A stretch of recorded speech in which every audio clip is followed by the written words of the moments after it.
Hi, thanks for tuning in to Cboe Digital TV, where we cover all things related to digital assets. My name is John Palmer, president of Cboe Digital, and I'm joined today with Randy Myers from Trading Technologies. Randy, thanks for joining us. Thanks for having me, John. So Randy, give me a little bit about your background in financial markets and your role at Trading Technologies.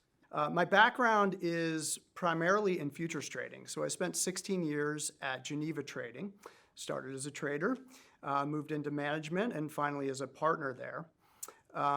In 2014, something strange happened. I caught the crypto bug. I bought my first Bitcoin, and that led me to the startup route, where I started a company in crypto in 2017, which really led me to where we are today. I head up crypto at TT, the business line, and I'm in the product development division. And we are building access to exchanges using all the tools that TT is known for, professional tools for professional traders. No, that's great, and it's interesting.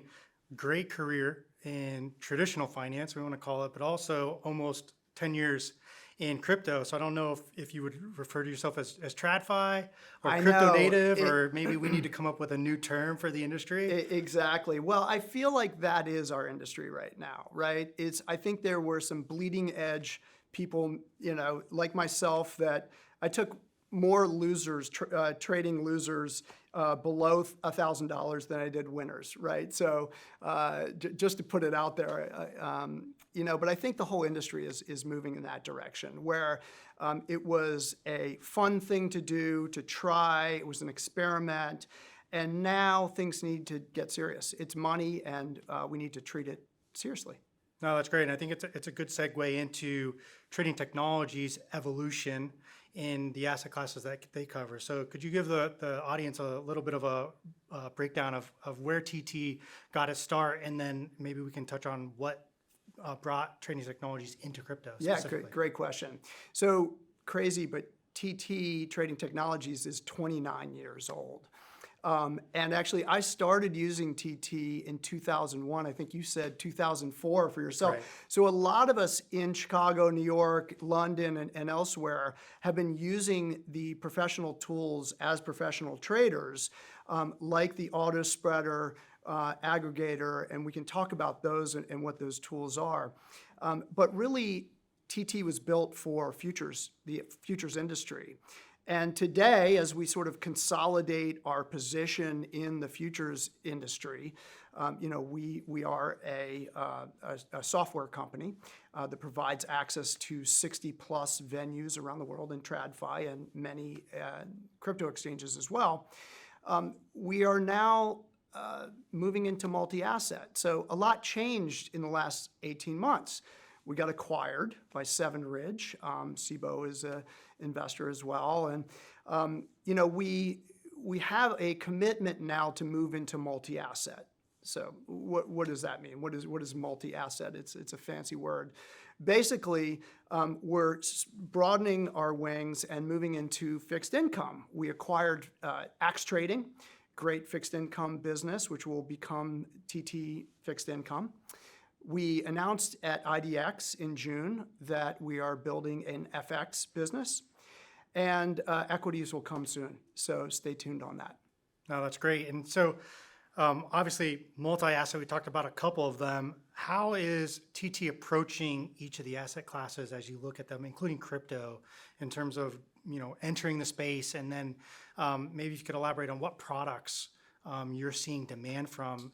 Are they the same across assets? Are they different? Would love to hear what you're seeing. It's really interesting, right? So each asset class is slightly different and has nuances. Crypto is no different, right? Where you look at the fractionally priced assets and many differences in crypto. But crypto spot also looks a lot like FX, right? So there's a lot of overlap with some of the applications. And so at our core platform will enable all of these asset classes using the tools that we have built over 29 years. The professional tools that you and I used as traders, where we earned our money, right? Where we earned a living using these tools. Now these tools are available for crypto. No, that's great. And so you touched a little bit, starting as a professional trader with, auto spreader, point and click, people will call it scalping or whatever strategy you were doing. That was, called TT in the days that maybe we used it. And you now have new products like server-based algorithms that I can build it, with my own hands with your GUIs.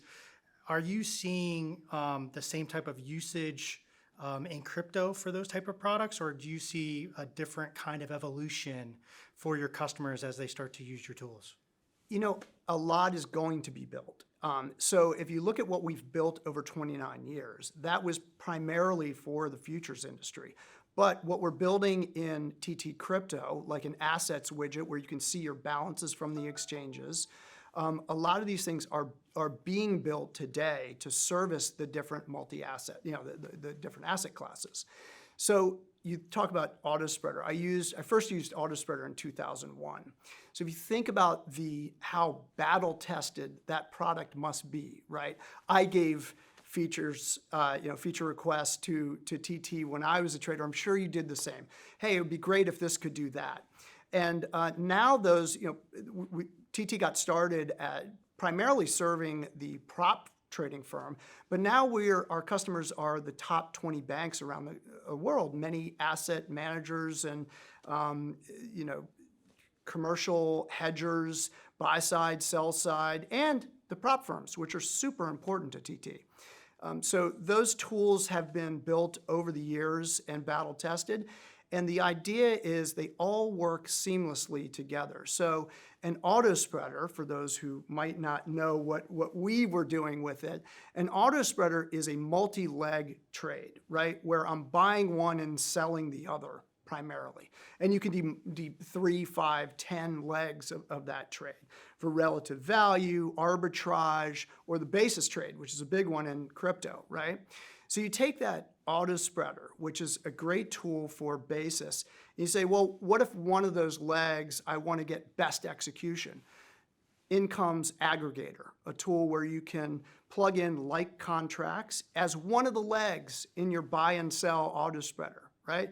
Now you take those two tools and you drive them from ADL, Algo Design Lab, a no-code canvas where you're dragging blocks around to build your algo and then deploying it into colocation.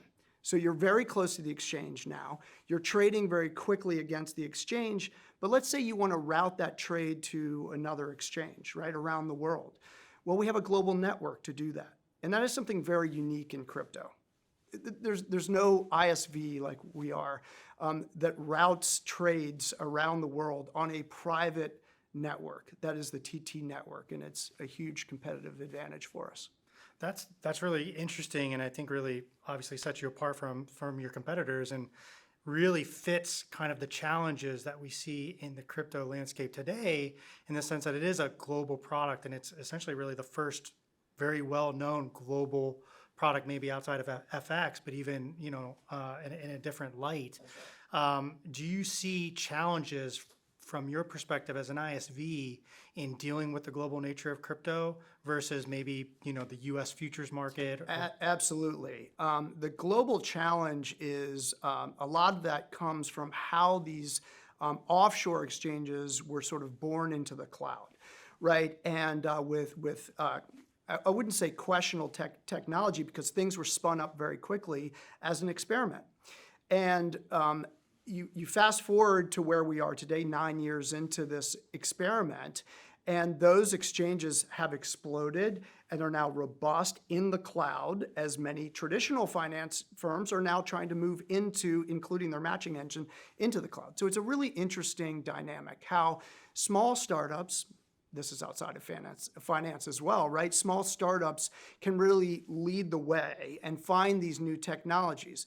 It's not without failure, though. And there's been plenty of failure in crypto. We know that. Right. Yeah. Definitely very condensed in multiple cycles, that we've experienced in crypto. Not, that we haven't experienced those in the other asset classes, because we have, and I think we'll probably always continue to do that. It's just the nature of, the cyclical aspects of the different asset classes and That's right. and the different curves. when you're thinking about your expansion and maybe specifically in crypto, and you're looking at onboarding new platforms or adding new tech, what are some of the big key items that you look at TT in order to kind of get comfortable and move forward? Right. Well, first of all, let me give a big shout out to the Cboe Digital team. Great partners of TT. We're integrated right now, or integrating right now, and launching very soon. Yeah, looking forward to that. Looking forward to the launch party for that one. And it's really important for us to pick the right partners, right? So TT, as I mentioned, our customer base is the top 20 banks around the world, the biggest asset managers, prop firms. They all expect everything to work all the time, right? So when there's a problem, TT is what everyone sees, right? That is the interaction with the market. In the background, there's an exchange, and we do the customer service, and we take customer service very seriously at TT. But to do that right, we need to choose partners correctly and carefully.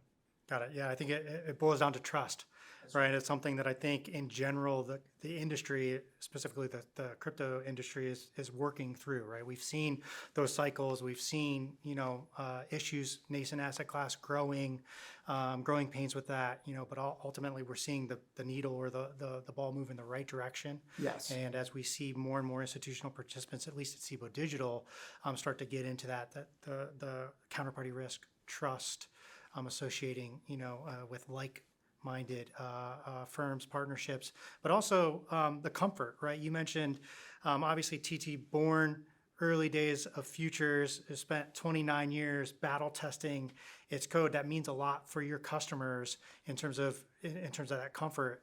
And so on those lines, what are some of the products your customers are looking for, and are they different in crypto than some of the asset classes that traditionally you've operated in? Yeah, it's a great question. So it's an interesting landscape in crypto. A lot of the tools are the same.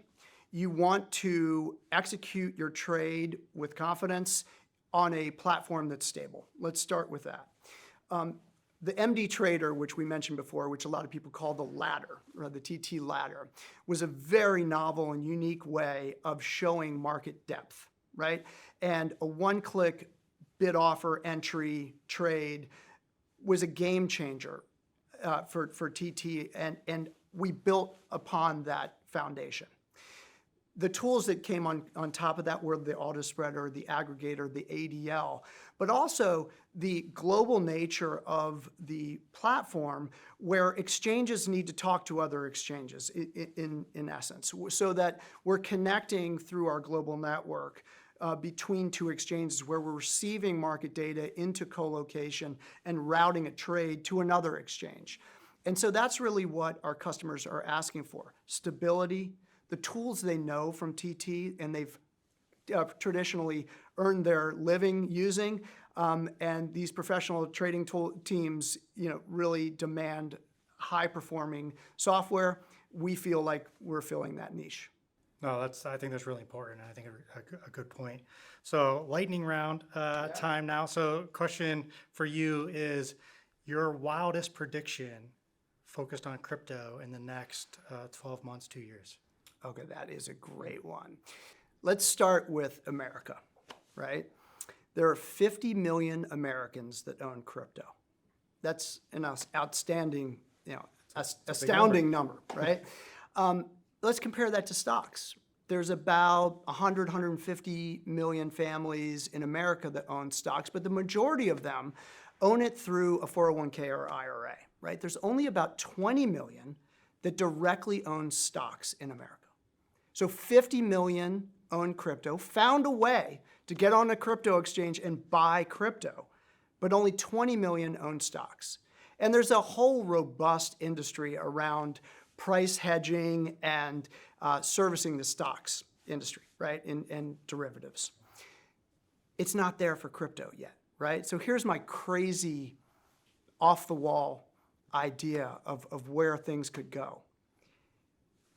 Professional trading firms, asset managers, hedge funds can put Bitcoin as collateral into an FCM, a clearing firm, and actually sell short against their price risk. So the 50 million people that have crypto can now hedge their price risk, maybe through a broker, through a bank desk, whatever that looks like. But to get there, John, we need help, right? TT's going to do our part. Cboe Digital is doing their part. We're going to need FIA, the Futures Industry Association, and we need to get across the line that to build this vibrant marketplace that is required, we really need to be able to post Bitcoin as collateral and be able to take simply a short position against that to hedge risk. Is that so much to ask? It shouldn't be, right? Capital efficiencies, right? That's right. I think that's the name of the game. We see it in all the other asset classes. We see it internationally. Definitely agree with you. I'll be watching alongside you, working with our partners, with the industry to bring that. Definitely see a tremendous amount of adoption if we're able to get that over the line. So looking forward to that. Thank you, John. With that, Randy, thank you very much for joining us today. It's been a pleasure to have you on. Great to be here. Thank you. Thanks for tuning in to Cboe Digital TV. I'm John Palmer, and we'll see you next time. Thanks.